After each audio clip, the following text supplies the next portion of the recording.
September 19, 1944. Oradour-sur-Glane region, occupied France. Morning mist hung low across the Loire Valley. Captain Ernst Kessler stood in a commandeered farmhouse kitchen, holding a telegram that had arrived at 4:30. The paper trembled slightly in his hands. Not from fear. From something else. The words were clear, direct, unmistakable in their intent. Asterisk, all villages suspected of harboring resistance elements to be pacified. No exceptions. Civilian populations to be considered hostile combatants. Execute directive before Allied advance reaches sector. Asterisk. Kessler was 42 years old. Career Wehrmacht officer. Served in Poland in 1939. France in 1940. Russia from 1941 to 1943, where he lost the hearing in his left ear to artillery concussion at Kursk. Reassigned to occupation duty in France after medical evaluation determined he was unfit for frontline combat. 3 months in this sector. 3 months of maintaining order in villages that wanted nothing to do with the war but found themselves crushed between advancing Allied armies and retreating German forces. The village of Saint-Laurent-des-Bois lay 6 kilometers west. Population approximately 400. Farmers mostly. Some shopkeepers. A priest. A doctor. 2 teachers. Kessler had been there twice before. Once to requisition grain. Once to investigate reports of resistance activity. He'd found nothing. Old men playing cards in a cafe. Women hanging laundry. Children walking to school with books under their arms. The kind of place where life moved slowly, where people measured time in seasons and harvests rather than battles and occupations. His second-in-command, Lieutenant Hans Vogel, entered the kitchen. 24 years old. Hamburg merchant family. Joined the Wehrmacht in 1942 when conscription reached his age bracket. He saw the telegram in Kessler's hand and knew what it meant. The order came through. Kessler nodded. He set the telegram on the wooden table. The morning light coming through the window fell across the words, illuminating them with perfect clarity. Vogel waited.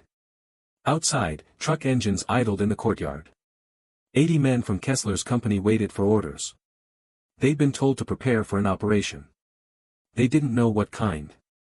Some suspected. Most hoped they were wrong. Intelligence reports claim Saint-Laurent is a resistance hub, Kessler said. His voice was steady. Flat. The voice of a man who had delivered many orders and received many more. Radio equipment. Weapons cache. Underground networks coordinating partisan attacks on supply columns. Vogel had heard these claims before. They were always the same. Always vague. Always impossible to verify. Sometimes they were true. Sometimes they were convenient fictions created to justify actions that commanders wanted to take anyway. The difference mattered less and less as the war ground on and desperation replaced strategy. Have we confirmed any of this? Vogel asked. No. Do we have operatives in the village? No. Do we have testimony from captured resistance members? No. The answers were what Vogel expected. What he feared. He looked at the telegram again. The language was careful. Legalistic. Suspected of harboring, not confirmed. Not verified. Suspected. The kind of word that covered everything and nothing. The kind of word that gave officers room to interpret orders however they needed to sleep at night. What are you going to do? Vogel asked. Kessler didn't answer immediately. He walked to the window and looked out at the courtyard. His men stood in loose groups, smoking cigarettes, checking weapons, waiting. Some were veterans like him. Others were teenagers conscripted in the final desperate years when Germany was scraping the bottom of its manpower reserves. Good men and bad men. Ideologues and pragmatists. Men who believed in the cause and men who just wanted to survive long enough to go home. He'd commanded them for 11 months. He knew their names, their fears, their breaking points. He'd written letters to families of men who died under his command. He'd promoted men for courage and disciplined men for cowardice. He'd done everything a commander was supposed to do. Everything except question orders that came from above. Until now. I'm going to Saint-Laurent, Kessler said. With a reconnaissance element. To verify intelligence before we proceed. Vogel understood what that meant. Kessler was buying time. Creating space between the order and its execution. Looking for reasons to interpret the directive differently. It was dangerous. Insubordination, technically. But it was also logical. Professional. The kind of decision a good commander made when operating with incomplete information. How long will reconnaissance take? As long as necessary. They both knew that answer wouldn't satisfy their superiors. Orders were meant to be executed, not examined. Speed was essential. The Allied advance was accelerating. German forces were falling back across France. Villages like Saint-Laurent were becoming temporary waypoints rather than permanent occupation zones. If Kessler delayed too long, the order would simply pass to another officer. One who might not hesitate. "I'll prepare the men," Vogel said. Reconnaissance formation. Light weapons. No heavy equipment. Kessler nodded. He picked up the telegram, folded it carefully, and placed it in his breast pocket. The paper felt heavier than it should. Words always did when they carried the weight of lives. At 6:15, 3 trucks departed the farmhouse compound. 24 men. Standard patrol strength. They drove west through countryside that looked too peaceful for war. Fields of wheat stubble from the autumn harvest. Apple orchards heavy with fruit. Stone farmhouses with smoke rising from chimneys.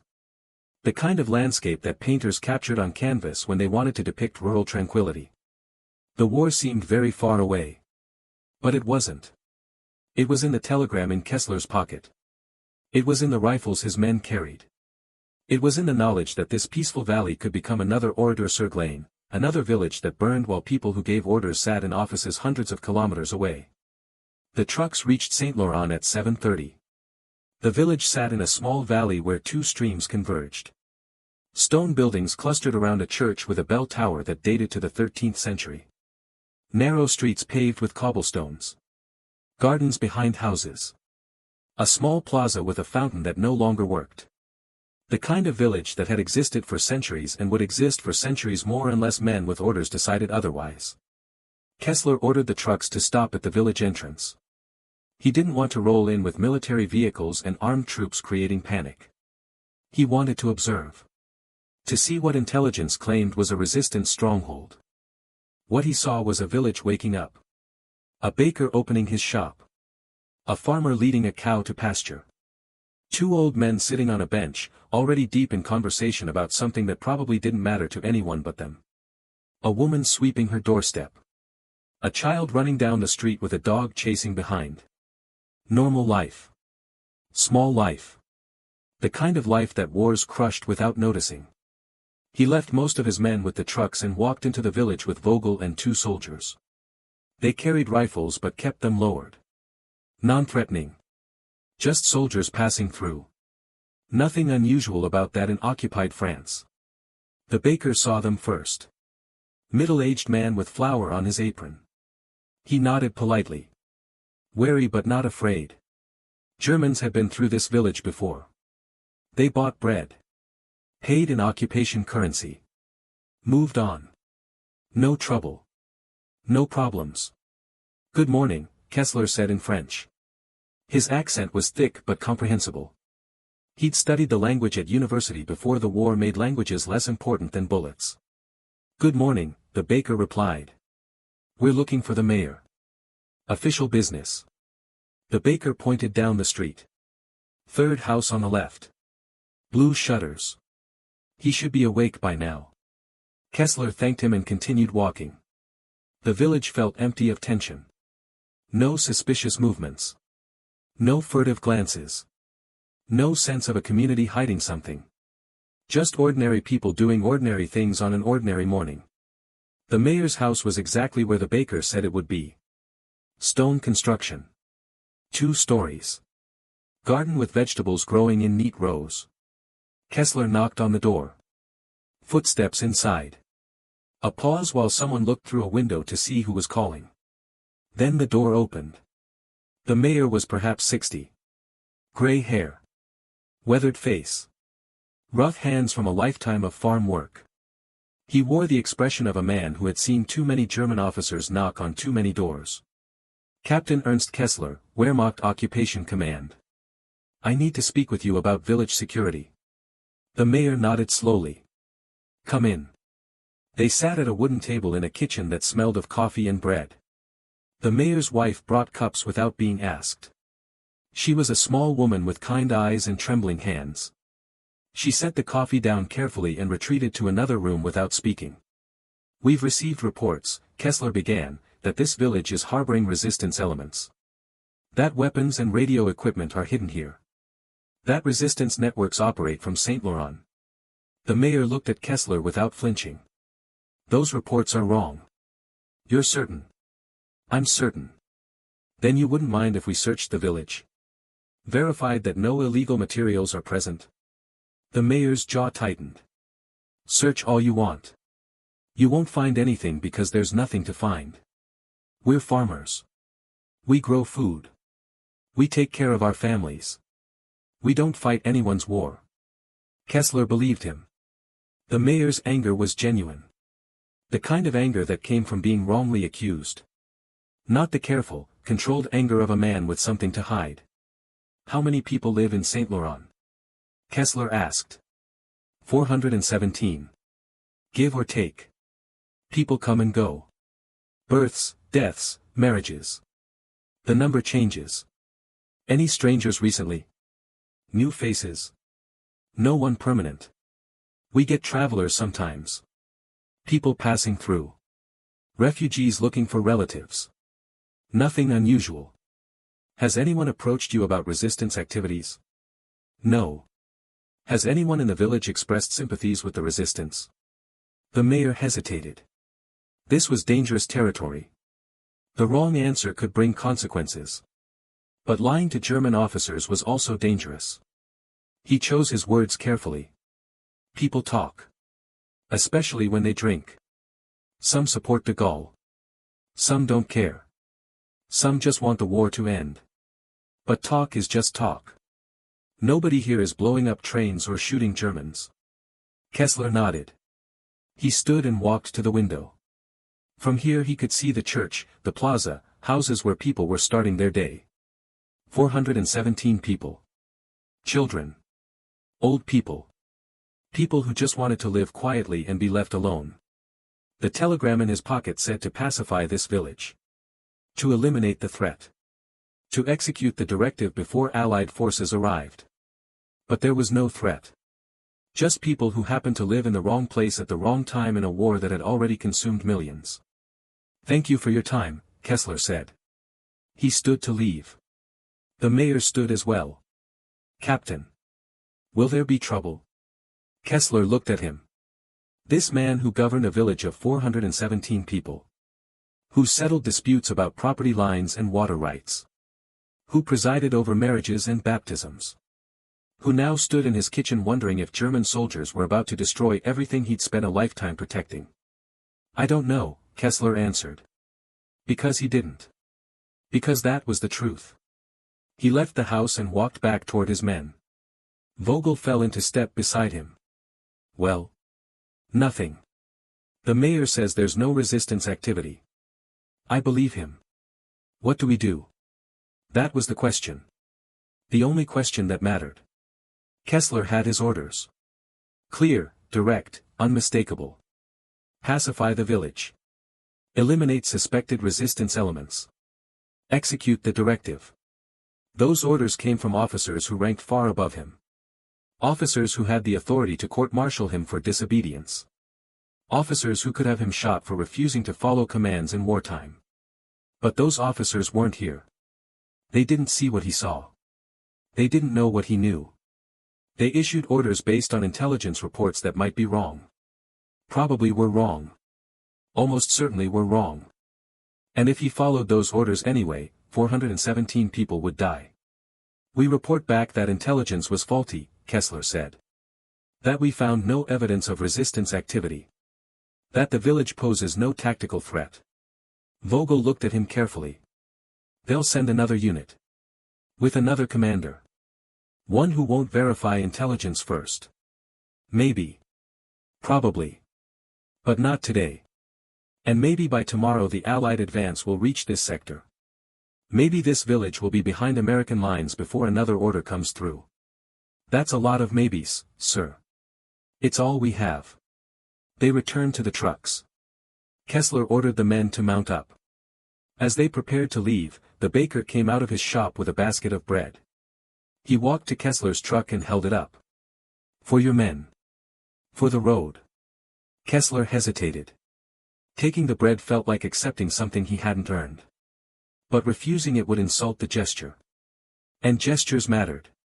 Small acts of humanity mattered. Especially when humanity was in short supply. Thank you, Kessler said. He took the basket and distributed the bread among his men. It was good bread. Fresh. Still warm. The kind of bread that came from someone who took pride in their work. The trucks drove back to the farmhouse compound. Kessler spent the rest of the day writing his report. He chose his words with the same care the baker used to make bread. He documented arrival time, observation period, interview with local leadership, inspection of village infrastructure. He noted the absence of suspicious activity, military-age males in suspicious numbers, evidence of weapons or radio equipment, indicators of organized resistance presence. His conclusion was professional and technical, intelligence reports regarding Saint-Laurent-des-Bois cannot be verified. Village appears to be civilian agricultural community without military significance. Recommend continued observation rather than immediate action. He didn't write what he really thought. That the intelligence was fabricated. That someone, somewhere in the chain of command, had put this village on a list because lists needed to be filled and villages needed to be pacified and quotas needed to be met. That 417 people almost died because bureaucracy required paperwork and war required bodies. He sealed the report in an envelope and gave it to the communications officer for transmission to regional headquarters. Then he waited. Orders would come back. Either accepting his recommendation or overruling it. Either buying the village more time or condemning it to the same fate as Oradour-sur-Glane, where 642 people died in a single afternoon. That night, Kessler sat alone in his quarters. He smoked cigarettes and listened to distant artillery fire from the front lines moving closer. The Allies were coming. The war was ending. Germany was losing. Everyone knew it except the generals who kept issuing orders for villages to be pacified and resistance to be eliminated. He thought about the telegram in his pocket. About the order he'd chosen to interpret rather than execute. About the line he'd crossed between following commands and following conscience. He'd been a soldier for 22 years. He'd obeyed every order he'd been given. Fought in every battle he'd been sent to. Did his duty without question or complaint. That's what soldiers did. That's what made armies function. But some orders were wrong. Some orders asked men to do things that couldn't be undone. Some orders tested whether you were a soldier or something else. Something worse. He knew what would happen if his disobedience was discovered. Court-martial. Prison. Possibly execution. The Wehrmacht didn't tolerate officers who refused orders, especially in the final desperate months when discipline was the only thing holding the army together. But he also knew what would happen if he'd followed the order. 417 people would be dead. Including the baker who gave his men bread. Including the mayor who answered questions honestly. Including children who ran through streets chasing dogs. He stubbed out his cigarette and tried to sleep. Tomorrow would bring new orders. New decisions. New lines to cross or hold. The war wasn't over yet. But for one village in occupied France, it had gotten one day closer to ending without becoming a mass grave. That was something. It wasn't much. But it was something. September 20th, 1944. 2:30 hours. Kessler woke to Lieutenant Vogel shaking his shoulder. The younger officer's face was pale in the lamplight. Behind him, the communications sergeant stood at attention, holding a decoded message. Sir. From Regional Command. Kessler sat up. He knew before reading what the message would say. Orders rarely came in the middle of the night unless they were urgent. Unless someone higher up had decided his report wasn't good enough. Unless patience had run out. The message was brief. Direct. Saint-Laurent-des-Bois pacification required immediately. Intelligence confirmed by separate sources. Execute directive by 8 o'clock hours September 20th. No further delays authorized. Acknowledge receipt and compliance. Asterisk. Kessler read it twice. The words didn't change. Intelligence confirmed by separate sources, he knew what that meant. Someone, somewhere, had decided this village needed to be eliminated. The reasons didn't matter anymore. The truth didn't matter. The order existed. That was enough. They want acknowledgement by 3 o'clock, the communications sergeant said. His voice was neutral. Professional. Just delivering information. Not judging what that information meant. Kessler looked at his watch. 2:34, 26 minutes to decide whether to obey an order he knew was wrong. 26 minutes to choose between duty and conscience. 26 minutes to determine if 417 people lived or died. Wake the company, he told Vogel. Full assembly. Combat equipment. Vogel hesitated. Sir, if we're going to. Just wake them. We'll discuss specifics after assembly. Vogel saluted and left. Kessler dressed slowly. He moved through the familiar ritual of putting on a uniform, checking equipment, preparing for duty. His hands performed actions they'd performed thousands of times. But his mind was somewhere else. In a village 6 kilometers west. In a kitchen where a baker made bread. In a plaza where children would soon wake up and go to school. At 3 o'clock, 80 men stood in formation in the farmhouse courtyard. They'd been woken from sleep. They stood in the cold September darkness, breath misting in the air, waiting for their commander to tell them what they already suspected. What they hoped wasn't true but knew probably was. Kessler stood before them. He held the decoded message in his hand. The paper fluttered slightly in the night breeze. We have orders, he began. His voice carried across the silent courtyard. To pacify Saint-Laurent-des-Bois. All resistance elements to be eliminated. All weapons and equipment confiscated. All civilian populations suspected of harboring partisans to be detained. He paused. Let the words settle. Let the men understand what pacify and detained meant in practice. They'd heard these euphemisms before. They knew what they concealed. The operation is to be completed by 8 o'clock hours. We have 5 hours. Some men shifted their weight. Others stared straight ahead. A few looked at the ground. Nobody spoke. What was there to say? Orders were orders. Soldiers followed them. That's what they'd been trained to do. What they'd sworn oaths to do. I was in Saint Laurent yesterday, Kessler continued. I spoke with local leadership. I observed village activities. I found no evidence of resistance operations. No weapons caches. No radio equipment. No partisan networks. Nothing to support the intelligence that justifies this order. Now the men were listening differently. Their commander was doing something unusual. He was questioning orders. Explaining why they might be wrong. Creating space for doubt in a military structure built on certainty. But we have orders anyway, Kessler said. And orders must be acknowledged and executed or we face court-martial for insubordination. So I need each of you to understand what we're being asked to do. And I need each of you to decide if you're willing to do it. The silence in the courtyard became absolute. This wasn't how military command worked. Commanders didn't ask soldiers if they were willing to follow orders. They gave orders and expected obedience. Deviation from that structure meant chaos. Meant the collapse of discipline that held armies together. But Kessler was tired of structure. Tired of orders. Tired of pretending that following commands absolved him of responsibility for what those commands required. I'm giving you a choice, he said. We can execute this order. Storm the village at dawn. Round up everyone. Separate military-age males. Confiscate property. Burn buildings. Do what pacification requires. Follow our orders exactly as given. And none of us will face legal consequences for that. We'll be soldiers who did our duty. That's all. He let that possibility hang in the cold night air. Let them imagine it. Let them see themselves doing what they'd been ordered to do. Let them picture the village they'd visited yesterday turned into another Oradour-sur-Glane. Another name added to the long list of places where people died because someone gave an order. Or, Kessler continued, we can refuse.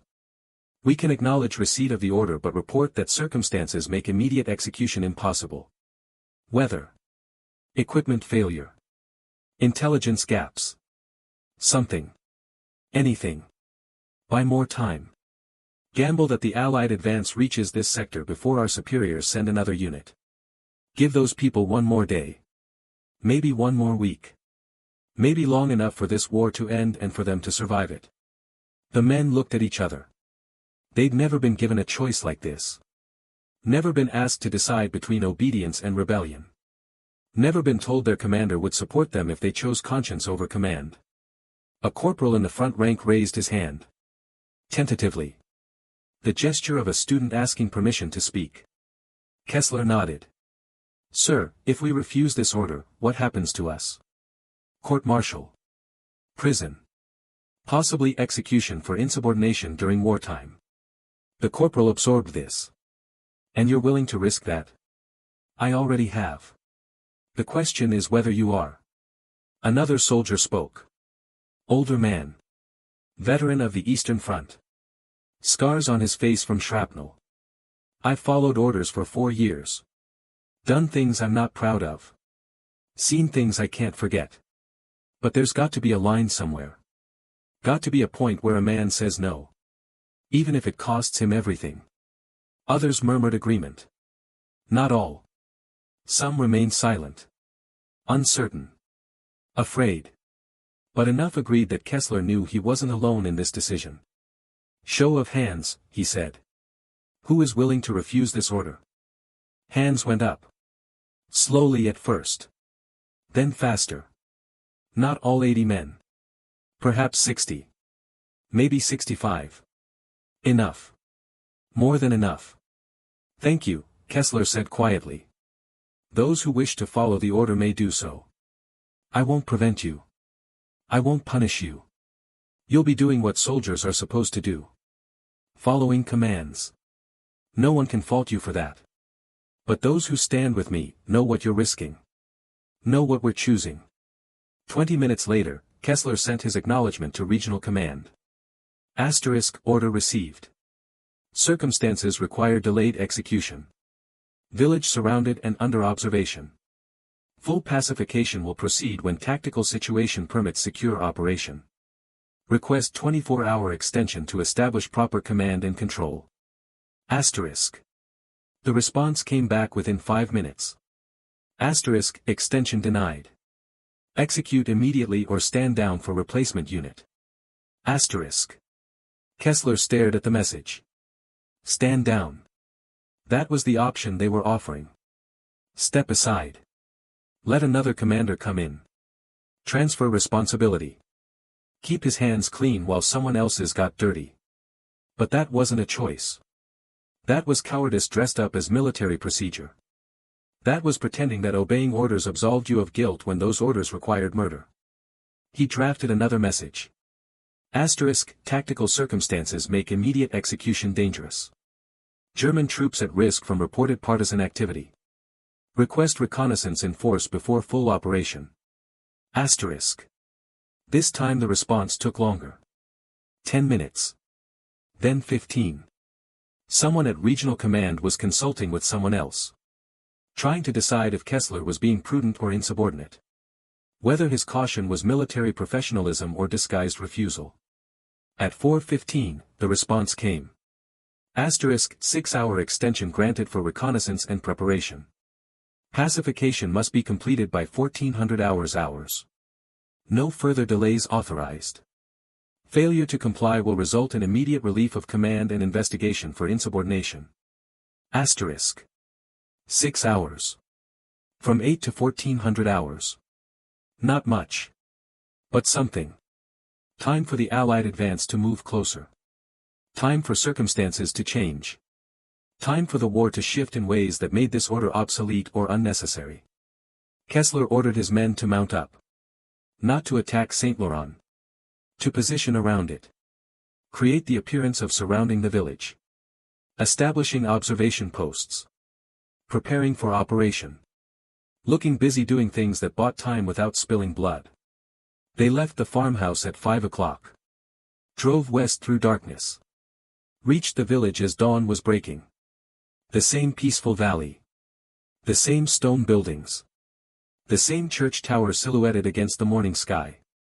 But this time they came with different intent. Not to pacify. To protect. Not to execute orders. To delay them until those orders became impossible to carry out. Kessler positioned his men in groups around the village perimeter. Not close enough to threaten. Just close enough to create the illusion of tactical preparation. He established a command post in a barn overlooking the main road. From here he could see the village wake up. Smoke rising from chimneys. People beginning their day. Unaware that their lives hung on whether reinforcements arrived before Allied tanks did. At 7 o'clock, the baker opened his shop. The same baker who'd given them bread yesterday. He looked up the hill and saw German soldiers positioned around his village. Saw trucks and weapons and men who looked like they were preparing for something terrible. He stood in his doorway for a long moment. Then he went back inside. Kessler imagined him telling his wife. His wife telling neighbors. Fear spreading through the village like fire.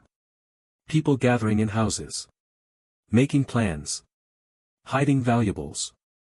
Preparing for whatever was coming. At 9 o'clock, Vogel came to the command post. "Sir, I've been thinking about what happens at 1400 hours. So have I. They'll send another unit. One that won't hesitate. Probably. Then we're just delaying. Not preventing." Kessler lit a cigarette. Watched smoke drift through the barn. Delay is all we can do. 6 hours is better than nothing. Every hour is another hour those people stay alive. Another hour for the war to end. Another hour for circumstances to change. And if circumstances don't change? That was the question Kessler couldn't answer. Because he didn't know. Because nobody knew. Because war was chaos and orders were chaos, and the only certainty was that people kept dying for reasons that made less sense the longer the fighting continued. "Then I'll have to decide what to do when 1400 hours comes," he said finally. "Whether to keep refusing. Whether to take my men and leave this sector entirely. Whether to do what I should have done yesterday and evacuate the village before the next unit arrives." Vogel nodded slowly. "You know what happens if you desert your post?" "Yes. Execution. Your family loses their pension. Your name gets removed from military records. Everything you've done for 22 years erased." "I know. Is it worth it? For 400 strangers in a village you visited once?" Kessler looked down at Saint-Laurent-des-Bois. At the church tower. The plaza. The houses. At the lives continuing below while he sat on a hill deciding their fate. "I don't know if it's worth it," he admitted. "I don't know if anything is worth anything anymore. But I know I can't give that order. Can't send my men into that village to round up people who've done nothing wrong. Can't follow commands that require me to become what I've spent my whole life fighting against." "What's that?" "A murderer." The word hung between them. Harsh. Absolute. The kind of word soldiers didn't use about themselves. But Kessler was past euphemisms. Past pretending that following orders made killing justified. Past believing that duty absolved conscience. At 11 o'clock, a scout reported movement on the eastern road. Vehicles approaching. Military vehicles. Kessler grabbed binoculars and climbed to the barn's hayloft. He focused on the distant road. Trucks. Armored cars. Flying American flags. The Allied advance had reached this sector. Faster than anyone expected. Faster than German command anticipated. Fast enough to make orders issued 24 hours ago obsolete. He watched the American column approach. Counted vehicles. Estimated strength. Calculated how long before they reached Saint-Laurent. Maybe 3 hours. Maybe less if they didn't meet resistance. Which they wouldn't. Because Kessler wasn't going to resist. Was going to withdraw his men before the Americans arrived. Going to leave the village intact and let it fall into Allied hands without a fight. He called his platoon leaders together. Gave them new orders. Not to attack the village. To prepare for withdrawal. To pack equipment. To form up on the road north. To evacuate this sector before American forces arrived. The platoon leaders looked confused. This wasn't standard procedure. This was retreat. Abandonment of position. Failure to execute orders. Sir, Regional Command will. Regional Command can court-martial me when this is over, Kessler interrupted. Right now we're withdrawing to avoid encirclement. That's my tactical decision as sector commander. Anyone who questions it can stay behind and explain to the Americans why they're here. Nobody stayed behind. At 12:30, Kessler's company began withdrawing north. 80 men. 7 trucks. All their equipment. Leaving Saint-Laurent-des-Bois untouched. Unpacified. Exactly as they'd found it 2 days earlier. As they drove away, Kessler looked back one last time. He saw people emerging from houses.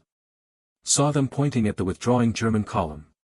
Saw the baker standing in his doorway, shading his eyes against the sun, watching soldiers leave who'd arrived ready to destroy his village but instead did nothing except sit on a hill and wait.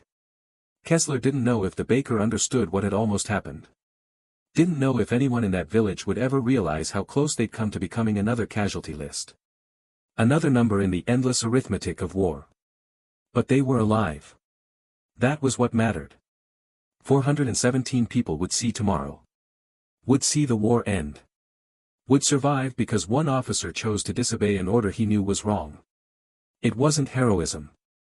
It was just the minimum requirement of remaining human during a war that demanded people stop being human and start being soldiers who followed orders without thinking about what those orders required. At 1400 hours, when Kessler should have reported pacification complete, he was 20 kilometers north with his men, waiting for darkness to continue their withdrawal toward German lines that kept falling back and back and back as the Allies advanced. At 1430, American forces reached Saint-Laurent-des-Bois. They found a village full of people who greeted them as liberators. Who brought out wine and cheese. Who showed them the German positions on the hill where soldiers had sat for 12 hours doing nothing except watching. Just watching. The American commander filed a report noting the unusual situation. German forces in position to attack but withdrawing without engagement. Possible tactical retreat. Possible loss of nerve. Possible recognition that the war was ending and further bloodshed was pointless. He never knew the real reason. Never knew about the telegram ordering pacification. Never knew about Captain Ernst Kessler refusing that order. Never knew about the choice that let 417 people survive. Because history doesn't record the things that don't happen. Doesn't memorialize the disasters that were prevented. Doesn't build monuments to the lives that were saved by men who chose to disobey. It only remembers what did happen. What was destroyed. What was lost. Saint-Laurent-des-Bois wasn't destroyed. Wasn't lost. So history forgot about it. Forgot about the order that almost erased it. Forgot about the officer who refused to let that happen. But the village remembers. Even if it doesn't know what it's remembering. September 22, 1944. Wehrmacht Field Headquarters, Nancy Region. Kessler stood at attention before Colonel Heinrich Brandt. Behind the colonel's desk hung a map of France covered in red and blue pins showing German and Allied positions. The red pins were clustered in the east. The blue pins dominated everything else. The visual representation of a losing war. You abandoned your position, Brandt said.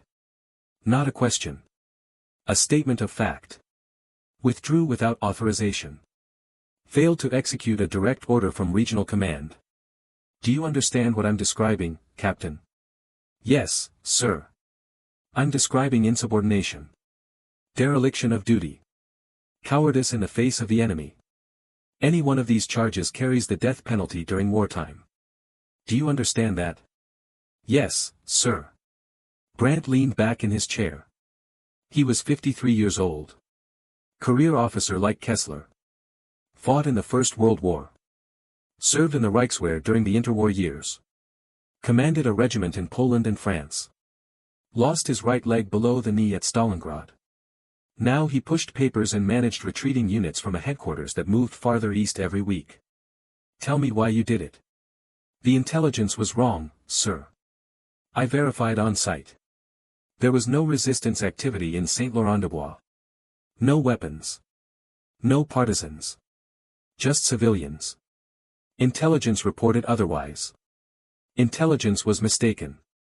And you decided that based on what? A brief visit? A conversation with the mayor? Your extensive experience in intelligence analysis? Kessler didn't answer. Because there was no good answer.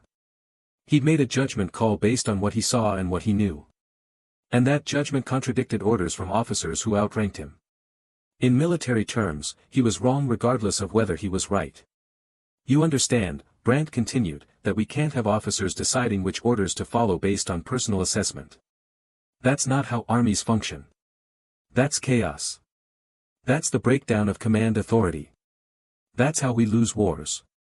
We're already losing the war, sir. The words came out before Kessler could stop them. Insubordinate. Defeatist. The kind of statement that could add more charges to an already long list. But also true. Obviously, undeniably true. Everyone in this headquarters knew it. The map on the wall proved it. The daily reports of retreating units proved it. The sound of distant artillery getting closer proved it. Brandt's expression didn't change. Whether we're winning or losing is irrelevant to your duty as an officer. Your duty is to follow orders. Not to question them. Not to evaluate their strategic merit. Not to decide which you agree with and which you don't. Just to execute them. Even when those orders require atrocities. Now Brandt's face hardened. Be very careful, Captain. You're describing lawful military operations as atrocities. That's not just insubordination. That's treason. Pacification of civilian villages is a lawful military operation.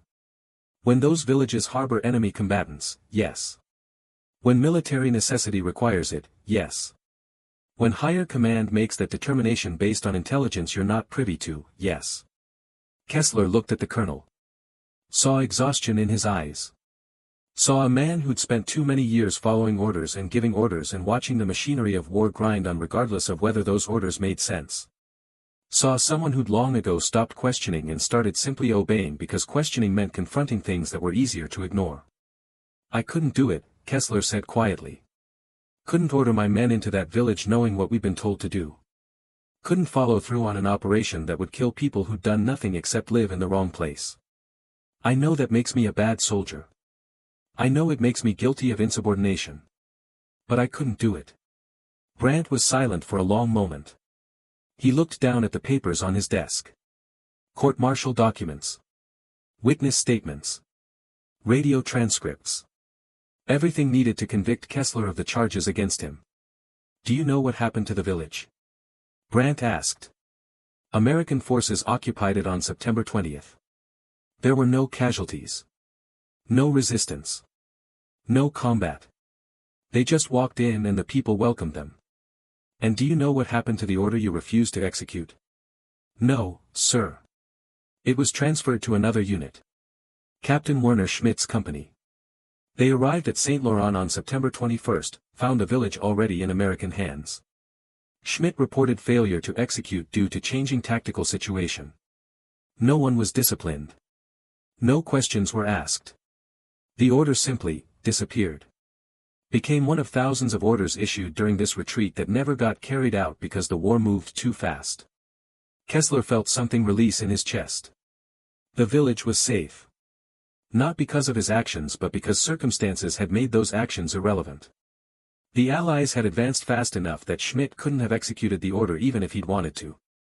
Kessler's refusal had bought time. But the real salvation came from tanks rolling faster than bureaucracy could keep up with. So my disobedience didn't matter, Kessler said. Oh, it mattered. It matters very much. Because you didn't know the Americans would reach that village. You didn't know Schmidt would fail to execute. You made your choice believing you were sacrificing your career and possibly your life to save people you didn't know. That's what makes this serious. That's what makes it impossible to ignore. Brandt stood. Walked to the window. Looked out at the headquarters compound where exhausted soldiers were loading trucks, preparing for another retreat, another fallback, another loss of territory that would eventually become the loss of the war itself. "I've been a soldier for 35 years, Brandt said. I've followed every order I've been given. Fought in 2 wars. Commanded men in situations where the right decision was unclear and the consequences were terrible. I've done things I'm not proud of.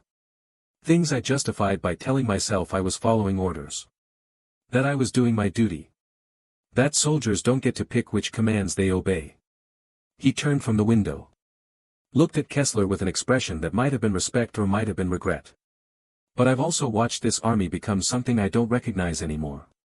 Watched orders come down that have nothing to do with military necessity and everything to do with something else. Something darker. I've watched good officers execute those orders because that's what we do.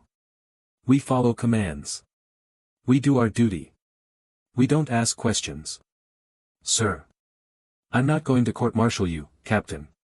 Kessler stared at him. "Sir, I don't understand. The charges will be filed as tactical withdrawal in the face of superior enemy forces. Your report will state that American advance made pacification operation tactically impossible. That you withdrew your forces to avoid encirclement. That you made a sound military decision based on changing battlefield conditions. But that's not what happened.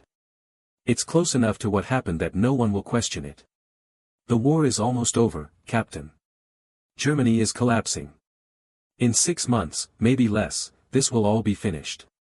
And when it's finished, men like you who refuse to become murderers just because someone gave them an order, men like you will be the ones we need to rebuild what's left." Brandt returned to his desk. Signed several documents. Handed them to Kessler. "You're being transferred. Eastern Front. Your company will be assigned to defensive operations as part of the general retreat toward Berlin. It's not a reward. It's probably a death sentence. The Soviets aren't taking prisoners. But at least you'll be fighting soldiers instead of executing civilians." Kessler took the transfer papers.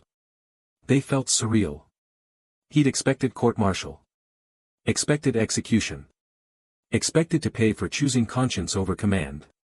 Instead he was being sent somewhere even more dangerous but at least honest in its horror.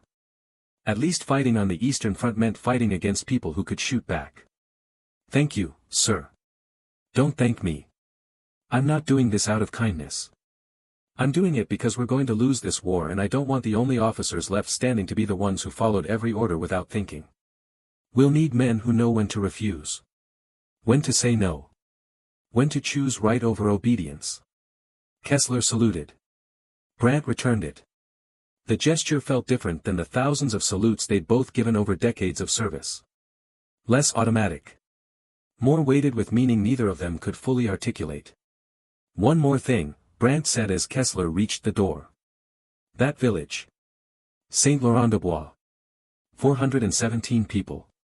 They'll never know who you are. Never know what almost happened to them. Never know that an officer they saw once chose to protect them instead of destroy them. You understand that?" "Yes, sir. And you're all right with that? With doing the right thing and getting no credit for it?" Kessler thought about the baker standing in his doorway. About the mayor answering questions in his kitchen. About the ordinary people living ordinary lives in a village that almost became a footnote in the long catalogue of war crimes. "I'm all right with it," he said. "They're alive. That's enough." He left the headquarters and returned to his company. Told his men about the transfer. Told them they were going east. Told them what that meant. Some cursed. Some accepted it with the fatalism of soldiers who'd stopped believing they'd survive this war anyway. Some looked relieved. At least the Eastern Front was honest. At least there they'd fight enemy soldiers instead of being ordered to murder civilians. At 6 o'clock on September 23, Kessler's company departed for the east. 80 men. 7 trucks. All their equipment. Driving toward the sounds of artillery that never stopped, toward the meat grinder that was consuming what remained of the Wehrmacht. They passed through destroyed villages. Saw refugees fleeing west. Saw the debris of a collapsing empire littering roads that led nowhere anyone wanted to go. The war was ending in the only way it could. Not with victory or dignity but with exhaustion and despair and the gradual recognition that everything they'd fought for was lost. But for Kessler, something else was lost too. His certainty. His belief that following orders was enough. His faith that doing what you were told absolved you of responsibility for the consequences. He'd been a soldier for 22 years. He'd believed in structure, in hierarchy, in the necessity of obedience. He'd trusted that the system worked. That orders came from people who knew better. That his job was simply to execute commands, not to question them. Saint-Laurent-des-Bois had shattered that belief. Had shown him that orders could be evil. That obedience could be complicity. That sometimes doing your duty meant refusing the duty you'd been given. It was a terrible lesson. One that came too late to save the millions who'd already died. But it was a lesson nonetheless. And it was a lesson that would stay with him for whatever remained of his life. Which, given where he was going, probably wasn't very long. November 12, 1944. Eastern Front, Vistula River Sector. The world was snow and mud and distant artillery. Kessler's company held a defensive position along the river, part of the shrinking perimeter as Soviet forces pushed west. They'd been in this sector for 6 weeks. Lost 30 men. Replaced by conscripts who barely knew which end of the rifle to hold. The Wehrmacht was bleeding out. Everyone knew it. But the orders kept coming. Hold this position. Defend that town. Fight until you can't fight anymore. Then fight some more. Kessler walked the line at dawn. Checked positions. Talked to men who looked more like scarecrows than soldiers. They had frostbite. Dysentery. Exhaustion that went deeper than physical. They held because there was nowhere else to go and surrender meant Soviet camps where death came slower but just as certainly. He thought about Saint-Laurent-des-Bois sometimes. Usually at night when sleep wouldn't come and the cold made his wounded ear ache. Wondered if the village was still there. If the baker still made bread. If the mayor still governed. If any of them knew how close they'd come to not existing. Probably not. Why would they? They survived the war. That was all that mattered. The machinery of violence had moved past them without stopping. They lived. That was victory enough. A runner found him at the command post. Message from battalion. Soviet offensive starting. Prepare for heavy contact. Withdraw authorization granted if position becomes untenable. That last part was new. 6 months ago, withdrawal meant court-martial. Now it meant tactical necessity. Because there weren't enough men left to hold every position and pretending otherwise just killed soldiers faster. The Soviet artillery started at 10 o'clock. Katyusha rockets screaming through gray sky. Explosions walking up and down the line. Earth and snow and pieces of men thrown into the air. Kessler's positions held. Returned fire. Tried to count how many waves would come before they ran out of ammunition or bodies. By 1400 hours, his company had lost another 12 men. The line bent but didn't break. Soviet infantry pulled back. Regrouped. Would come again in an hour. Or 2 hours. Or at night when darkness made killing harder but dying easier. Lieutenant Vogel, who'd somehow survived this long, found Kessler in a bunker that smelled like cordite and blood and fear. "We can't hold through another assault," Vogel said. "We're down to 43 effectives. Half have less than 50 rounds. We've got 3 machine guns left. Battalion orders say hold until withdrawal is authorized. And when will that be? When we're all dead." Kessler didn't answer. Because he didn't know. Because authorization might come or might not come. Because the machinery of command had become so degraded that orders either didn't arrive or arrived too late to matter. "Sir, we need to fall back while we can. There's a defensive position 6 kilometers west. Better terrain. We could. We have orders to hold this position." Vogel stared at him. "You refused orders at Saint-Laurent. Orders that would have killed 400 civilians. But you'll follow orders here that will kill 43 of your own men for a position that doesn't matter?" The question hit like a fist. Because it was right. Because it exposed the contradiction Kessler had been trying not to see. He'd disobeyed to save strangers. But he'd obeyed to sacrifice men who'd followed him from France to this frozen hell on the Vistula. It's different, Kessler said. How? This is combat. Against enemy soldiers.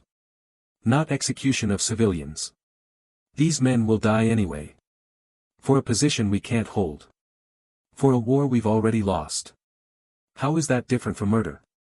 Kessler looked at Vogel. Saw the same exhaustion he felt. The same moral fatigue that came from too many impossible choices.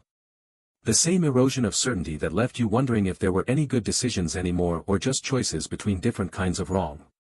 What do you want me to do? Kessler asked. Order withdrawal. Save who we can save. Make the same choice you made at Saint-Laurent. Choose life over orders. And face court-martial again. We're all going to die anyway. Might as well die having done something right. The Soviet artillery started again before Kessler could answer. Heavier this time. Preparatory fire for another assault. The bunker shook.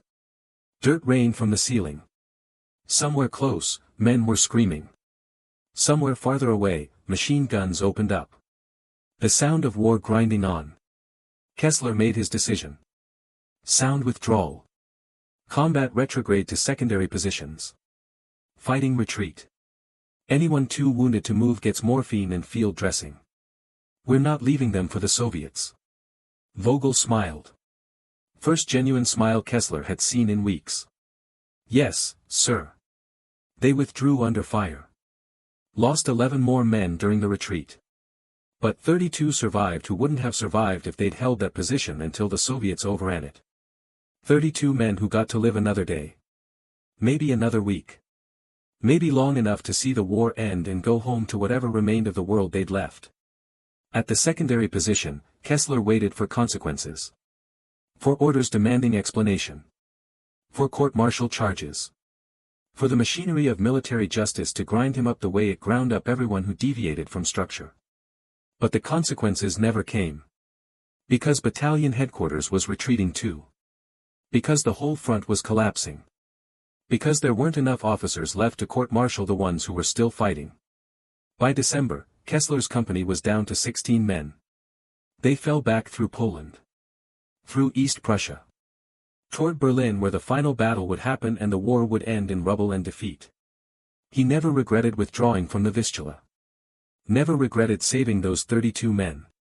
Just as he never regretted refusing to execute the order at Saint-Laurent.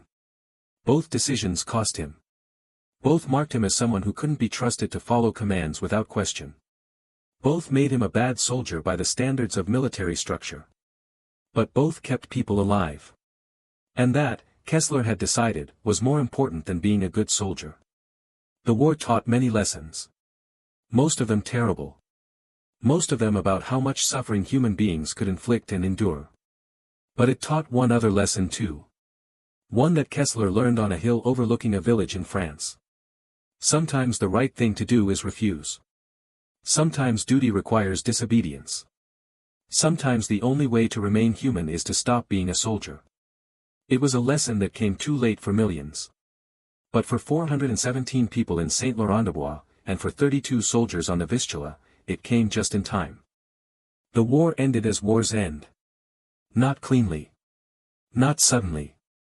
But in pieces. In surrendered units and abandoned positions and men walking away from battles that no longer had purpose. Kessler surrendered to American forces on April 27, 1945, near Magdeburg. His company was down to 7 men. 7 survivors from the 80 who'd stood in that farmhouse courtyard in September and listened to him explain that they had a choice. 7 who'd made it through France, through the Eastern Front, through the final collapse of Germany. The American captain who accepted their surrender was young. Maybe 22. He looked at these 7 scarecrows in filthy uniforms and saw beaten men who weren't worth the bullets to shoot them. Officers over there. Enlisted men with that group.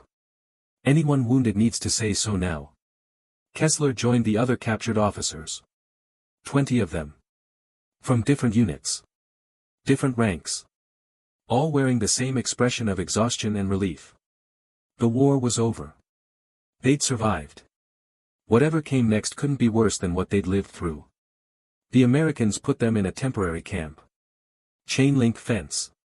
Tents. Field kitchens serving watery soup and hard bread. It wasn't comfortable, but it wasn't brutal. The Americans treated them as prisoners of war rather than war criminals. That status would change for some of them. For officers whose units had committed atrocities. For men whose names appeared on lists compiled from survivor testimony and camp records. But Kessler's name wasn't on any lists. His record showed service in France and Poland and Russia. Combat wounds. Command of a company during the final retreat. Nothing exceptional. Nothing criminal. Just another Wehrmacht captain who'd fought for Germany and lost. He spent 3 weeks in the American camp. Then British forces took over custody. Moved prisoners to larger facilities. Began the process of classification and interrogation. Determining who was a regular soldier and who was something worse. The British intelligence officer who interviewed Kessler was thorough. Asked about his service record. About units he'd commanded. About operations he'd participated in. About civilian populations in areas where he'd served. Tell me about September 1944. Your company was stationed in occupied France. Loire Valley region. What were your duties? Kessler answered carefully. Described occupation duty. Security patrols. Maintenance of order. The standard functions of a garrison unit in rear areas. Did you receive orders regarding civilian populations? Yes. What kind of orders? Requisition of supplies. Curfew enforcement. Investigation of reported resistance activity. Did you investigate any villages for resistance activity in September 1944? Here it was. The question that could expose what happened at Saint-Laurent. What he'd chosen to do and not do. Whether that counted as a crime or just another tactical decision in a war full of bad choices. Yes. One village. Saint-Laurent-des-Bois. The officer made notes. And what did you find? No evidence of resistance activity. No weapons. No partisan networks. The intelligence reports were incorrect. What action did you take? Filed a report stating that the village posed no tactical threat. Recommended continued observation rather than aggressive action. And then? American forces advanced into the sector. We withdrew to avoid encirclement. The village fell into Allied hands without combat. The officer looked up from his notes. You withdrew before executing pacification orders. I withdrew when the tactical situation made remaining untenable. I see. More notes. More questions. About other operations. Other villages. Other decisions. Kessler answered them all honestly. He had nothing to hide. No atrocities to conceal. No bodies buried in mass graves. Just a war spent trying to remain human while following orders that increasingly demanded he stop being human. The interrogation ended after 2 hours. The officer thanked him. Said he'd be contacted if there were further questions. Kessler returned to the barracks where captured officers waited to learn their fates. Some would be released quickly. Sent home to destroyed cities and occupied zones. Others would face trial. War crimes tribunals were already beginning. Justice for the millions who died in camps in occupied territories. Kessler didn't know which category he'd fall into. Didn't know if refusing one order at Saint-Laurent-des-Bois would matter when they tallied up the totality of his service. He waited. Weeks became months. Summer arrived. The British camp was hot and crowded. Men played cards. Told stories. Made plans for futures that seemed increasingly unlikely. Because Germany was gone. Occupied by 4 powers. Divided into zones. The country they'd fought for didn't exist anymore. In August, a British officer called Kessler's name. Told him to collect his belongings. Said he was being released. No trial. No charges. Just release. Go home. If you have a home to go to. Why? Kessler asked. Why am I being released when others are being tried? The officer shrugged. Your record is clean. No evidence of war crimes. No witness testimony placing you at any atrocities. You were just a soldier doing your job. That's not a crime. Just a soldier doing your job. The phrase that would absolve millions and condemn millions. The phrase that would let some men go home and send others to gallows. The phrase that would divide those who'd followed orders from those who'd taken initiative. Who'd made choices. Who'd done things that couldn't be explained as just following commands. Kessler was on the first category. Mostly. Except for Saint-Laurent-des-Bois. Except for the Vistula. Except for the times he'd chosen to disobey. But nobody knew about those times except him and the men who'd been there. And dead men and freed prisoners didn't testify about officers who'd shown mercy. He left the British camp on August 12, 1945. Got on a train heading east. Back to Germany. Back to whatever remained of the life he'd left when the war started. The train was crowded with released prisoners. Men going home. Or trying to find homes that might not exist anymore. Cities that might be rubble. Families that might be dead or scattered or gone to zones they couldn't reach. Kessler's home was Hamburg. Or had been Hamburg. He didn't know what it was now. Didn't know if his apartment still stood. If his neighbors had survived. If the bakery on the corner still sold bread or if it was just one more burned building in a city that the RAF had tried to erase from existence. The train took 3 days. Slow progress through destroyed infrastructure. Bridges repaired with temporary spans. Stations that were piles of brick.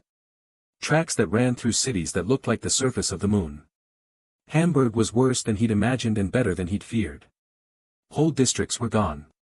Firestorm damage that had turned neighborhoods into ash. But other areas survived. Damaged but standing. Recognizable. The city he'd known was still there underneath the destruction.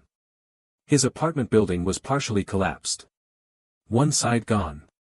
The other leaning but intact. He climbed stairs that tilted at odd angles. Reached his floor. His door was missing. The apartment had been looted. Furniture gone. Books gone. Everything portable taken by people who needed it more than a soldier who might never come home. But the walls were still there. The windows that hadn't broken. The view of the Elbe that he'd looked at for 15 years before the war came and took everything. He stood in that empty apartment and felt nothing. No grief for what was lost. No relief for what remained. Just the emptiness that came after years of feeling too much. He slept on the floor that night. No blankets. No pillow. Just the habit of sleeping in worse conditions. Of learning to rest anywhere because rest was a luxury you took when you could. In the morning, he went looking for work. Hamburg was rebuilding. Needed laborers. Needed men who could lift debris and clear rubble and salvage bricks from destroyed buildings. It wasn't the life he'd planned. Wasn't the career he'd built over 22 years in the Wehrmacht. But it was honest work. Work that built instead of destroyed. Work that helped rather than harmed. He spent his days moving stones and his nights sleeping in an apartment that slowly filled with furniture he salvaged from abandoned buildings. He never talked about the war. Never told anyone about France or Russia or the final months. Never mentioned Saint-Laurent-des-Bois or the Vistula or the choices he'd made that saved people who'd never know his name. Because what was there to say? That he'd been a soldier who sometimes refused to follow orders. That he'd saved one village while serving an army that destroyed thousands. That he'd made a few good choices among years of bad ones. It didn't matter. The war was over. Germany was occupied. The past was something to forget, not remember. Something to bury under rubble and rebuild over. Something to leave behind and never speak of again. But sometimes, late at night, he thought about that village. About the baker who gave his men bread. About the mayor who answered questions honestly. About 417 people who lived because he'd chosen to disobey. He wondered if they ever thought about the German soldiers who'd surrounded their village and then left without firing a shot. If they understood what almost happened. If they ever connected the dots between the Wehrmacht company on the hill and the order that would have erased them from existence. Probably not. Why would they? They survived. That was what mattered. The war passed them by. They rebuilt their lives in a village that still stood while so many others burned. And maybe that was enough. Maybe saving people without them knowing you saved them was better than saving them while seeking recognition. Maybe the best kind of good was the kind that happened quietly, invisibly, without anyone ever knowing it had almost not happened at all. Kessler worked in Hamburg for 3 years. Saved money. Learned carpentry. Became one of thousands of men rebuilding a city that was rising from its own ashes.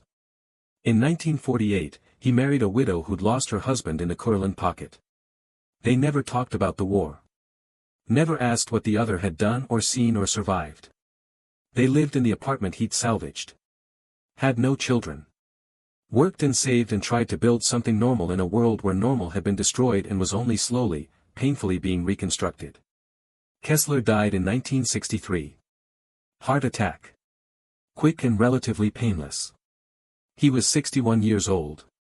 His wife was 54. She lived another 20 years. Neither of them ever spoke about the war except in the vaguest terms. It was something that happened.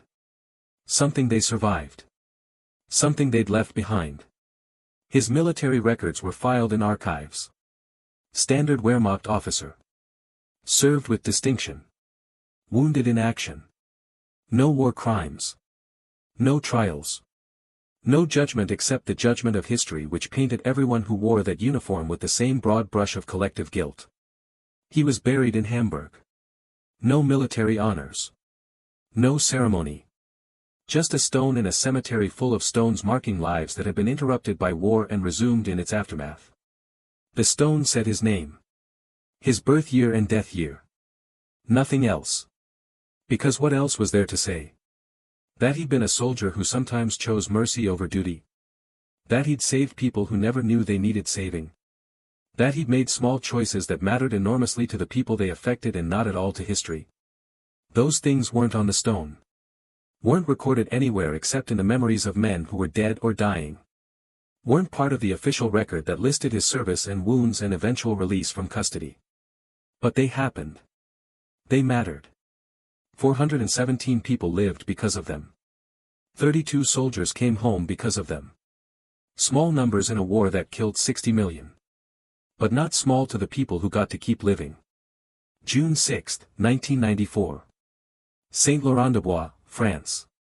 The village prepared for the 50th anniversary of D-Day. Bunting hung across the plaza. French and American flags. The mayor, great-grandson of the mayor who'd spoken to Kessler, organized ceremonies honoring liberation. Veterans would come. Speeches would be given. The story would be told of how American forces freed this village from occupation. But one story wouldn't be told. Because nobody knew it. The story of September 1944.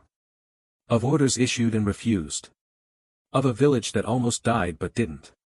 Of an officer whose name nobody in Saint Laurent had ever learned. The baker's grandson ran the shop now. Same location. Same stone building. Making bread the same way his grandfather had taught him. He didn't know that in September 1944, German soldiers had surrounded this village preparing to execute orders that would have killed everyone including the grandfather who taught him to bake. Why would he know? It never happened. The soldiers left. The village survived. Life continued. History recorded the liberation in June 1944 and ignored the near destruction 4 months later because the destruction was prevented and history only remembers what actually occurred. But in a filing cabinet in the German Federal Archives, there's a folder. Wehrmacht records from the occupation of France. Among thousands of documents is a report dated September 19, 1944. Captain Ernst Kessler reporting on reconnaissance of Saint-Laurent-des-Bois. Conclusion: no evidence of resistance activity. Recommendation: continued observation rather than immediate action. Next to it is another document. Orders from Regional Command. Directive for pacification of suspected resistance villages. Saint-Laurent-des-Bois listed among targets. Execute before Allied advance reaches sector. And then nothing. No report of execution. No casualty figures. No documentation of action taken. Just silence where there should be records of destruction. That silence tells a story. The story of orders refused. Of conscience chosen over command. Of small acts of mercy that prevented large acts of violence. But nobody reads those files. They're buried in archives under layers of bureaucracy. Accessible to researchers who know what to look for but invisible to everyone else. The village doesn't know. The descendants don't know. The world doesn't know. In Hamburg, Kessler's widow lives alone in an apartment that's been renovated many times since the war. She's 81 years old. Keeps a box of her husband's belongings. His military decorations. His discharge papers. A few photographs. Nothing about Saint-Laurent-des-Bois. Nothing about choosing to disobey. Nothing about the 417 people who lived because of that choice. She doesn't know either. He never told her.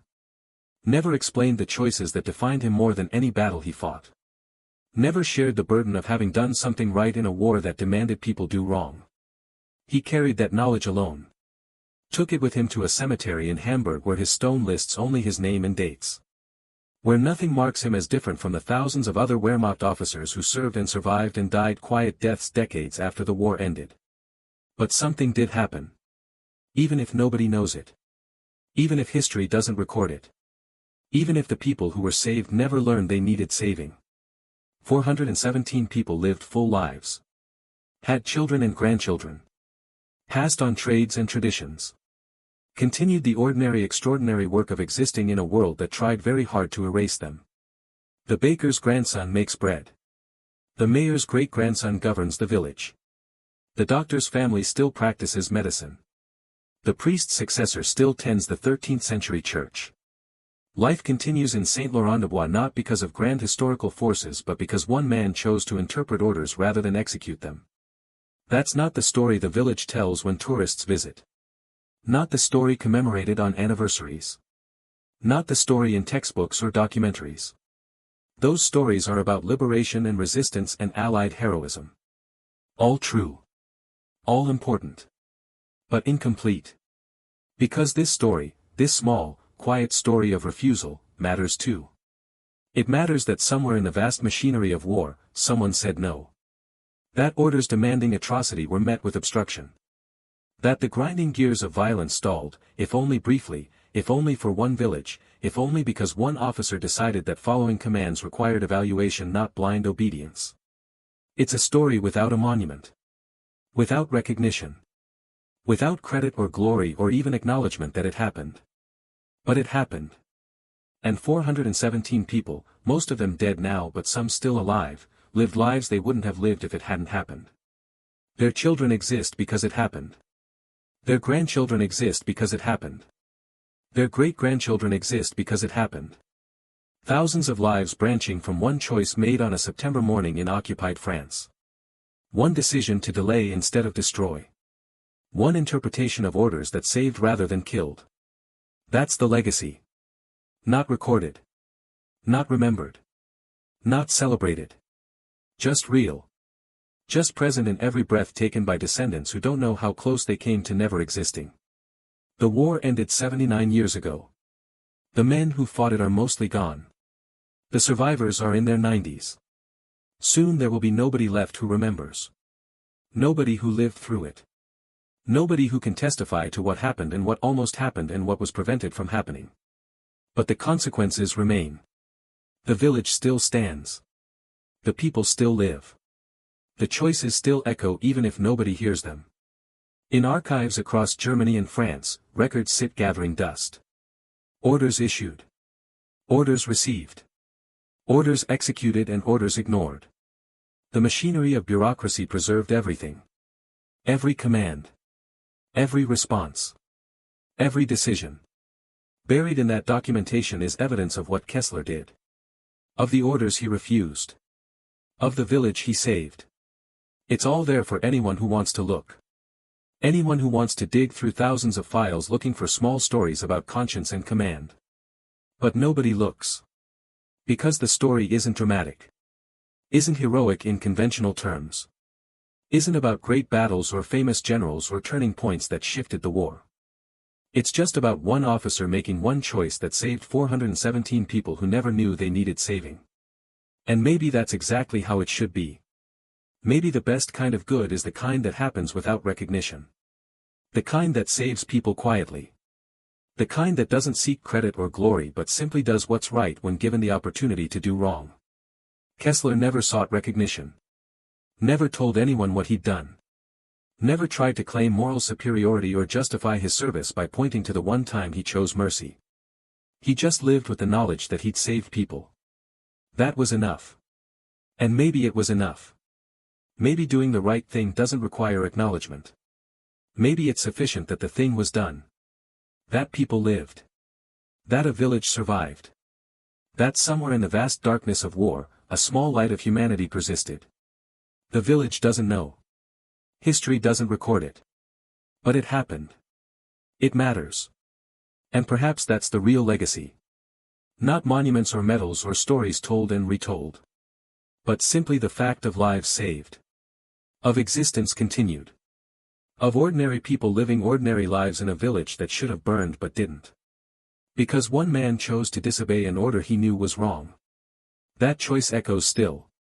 In the bread baked daily in Saint-Laurent. In the children playing in the plaza. In the church bells that ring on Sunday mornings. In the quiet persistence of life in a place that was marked for death but was spared by a decision made by someone whose name nobody knows. The war taught many lessons. Most terrible. Most about the depths of human cruelty and the machinery of destruction. But this is one small lesson about something else. About the power of refusal. About the importance of conscience. About the possibility that even in the worst circumstances, individuals can choose mercy over murder. It's not a lesson that changes the overall narrative of the war. Doesn't diminish the horror of what happened. Doesn't excuse the millions who followed orders to kill. Doesn't suggest that individual choices could have prevented the catastrophe. But it does suggest that individual choices mattered. That not everyone who wore a uniform lost their humanity. That somewhere in the vast machinery of war, there were small acts of resistance against the tide of violence. Kessler's choice was one of those acts. Small. Unrecognized. Unremembered except in archives nobody reads and in the continued existence of a village nobody connects to the decision that saved it. But it happened. And it mattered. And it still matters. Not because of what history records. But because of what history doesn't record. The small acts of mercy that prevented small acts of murder. The quiet refusals that spared people who never knew they were in danger. The individual choices to remain human when everything demanded people stop being human and start being soldiers who followed orders without question. In Saint-Laurent-des-Bois, life continues. Bread is baked. Children play. The church stands. People live their lives unaware that they're living them in a village that should have been destroyed but was saved by a man whose name they'll never know. That's the legacy. Not glorious. Not celebrated. Not remembered. But real. Present. Alive in every generation that follows from the generation that was spared. The officer who disobeyed orders is dead. Buried in Hamburg under a simple stone. His name unknown to the people he saved. His choice forgotten by everyone except the few who were there and are now dead themselves. But what he did lives on. In the village that stands. In the people who exist. In the quiet persistence of ordinary life in a place that was marked for extraordinary death but received mercy instead. And maybe that's the most important kind of legacy. Not the kind recorded in history books. But the kind that simply is. The kind that exists in every breath and every heartbeat and every moment of life that continues because someone, somewhere, chose to save rather than destroy. That choice was made on September 19, 1944, by Captain Ernst Kessler. Nobody knows it but him. And now, decades after his death, perhaps nobody knows it at all. But it happened. And it mattered. And in Saint-Laurent-des-Bois, where children play in a plaza and bread is baked in a shop and church bells ring on Sunday mornings, it matters still.